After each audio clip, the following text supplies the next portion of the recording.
Visualisation works என்ன போல் வாழ்க்கை CA foundation students Pongal நல்லபடியாக கொண்டாடி இருப்பீங்க. நாளைக்கு பரீட்சை. ஆர்டிபி எம்டிபி கண்டிப்பாக பார்த்துருக்கணும்.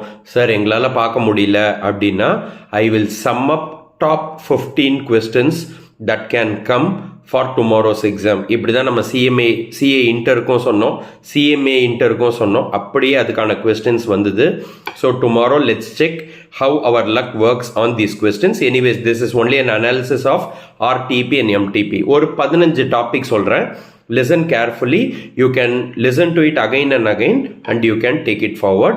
CA இன்டரோ CA ஃபைனலோ யாராவது இதை பார்க்குறீங்கன்னா please share it forward to the CA foundation students. It should be very helpful for them. Number 1 question number 1, supreme கோர்ட்டுக்கும் ஹை கோர்ட்டுக்கும் உண்டான டிஃப்ரென்ஸ், அது சம்மந்தப்பட்ட ஆர்டிகல்ஸ். நம்ம ஏற்கனவே ஆர்டிகல் 226 வெர்சஸ் 32ன்னு சொல்லுவோம். அதோட connection you should try to study. Question number 1 முடிஞ்சு போச்சா?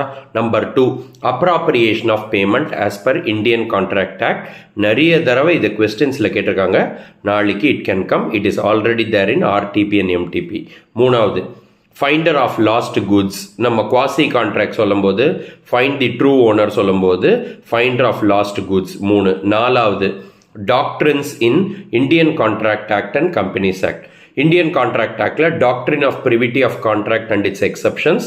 அடுத்த டாக்ட்ரின் ஆஃப் நியூடம் பேக்டம். அதே மாதிரி கம்பெனிஸ் ஆக்டில் பார்த்தோம்னா ultra vires, indoor management, constructive notice. இந்த 5ல் ஒரு கொஸ்டின் ஷுவராக வரும். So that you can mark. 5வது, implied condition, implied warranty வச்சு case based questions they will definitely ask. Theory கேட்டாலும் ஆச்சரியப்படுறதுக்குள்ள சேல் ஆஃப் குட்ஸ் ஆக்ட்லேருந்து. 6வது, partner by holding out, estoppel அப்படின்னு சொல்லுவோம், இந்தியன் பார்ட்னர்ஷிப் ஆக்ட் 1932. 7வது, has companies, holding associate subsidiary அப்படின்னு சொல்லுவோம். இது நான் கேமல் கம்பெனிஸை வச்சு எக்ஸ்பிளைன் பண்ணியிருப்பேன். நீங்கள் யூடியூப்பில் போய் பார்த்தீங்கன்னா கேமல் கம்பெனிஸ்னு ஒன்று இருக்கும். That will cover everything. கேமல்னா control, access to capital, membership, external and liability. அதில் ஹேஸ் கம்பெனிஸ், அதாவது பேசிஸ் ஆஃப் கண்ட்ரோல் கண்டிப்பாக கேட்பாங்க. அடுத்தது, insufficiency of funds, negotiable instruments act dishonour ஆயிடுச்சுன்னா என்ன பண்ணணும். அடுத்தது, பார்ட்னர் கோயிங் அவுட், அதாவது இன்கமிங் கிடையாது, வெளியில் போகிறவங்க, எக்ஸ்பெல்ஷன், டிசல்யூஷன். இது 2த்தில் ஒரு கொஸ்டின் வரத்துக்கு சான்ஸ் இருக்குது. ஓபிசி கண்டிப்பாக வரத்துக்கு நாளைக்கு சான்ஸ் இருக்குது. ஃபார் கம்பெனிஸ் ஆக்ட், ப்ரெசன்மெண்ட் ஒரு 2 இடத்துல கேட்டிருக்கான் ஆஸ் பர் நெகோஷியபிள் இன்ஸ்ட்ருமெண்ட்.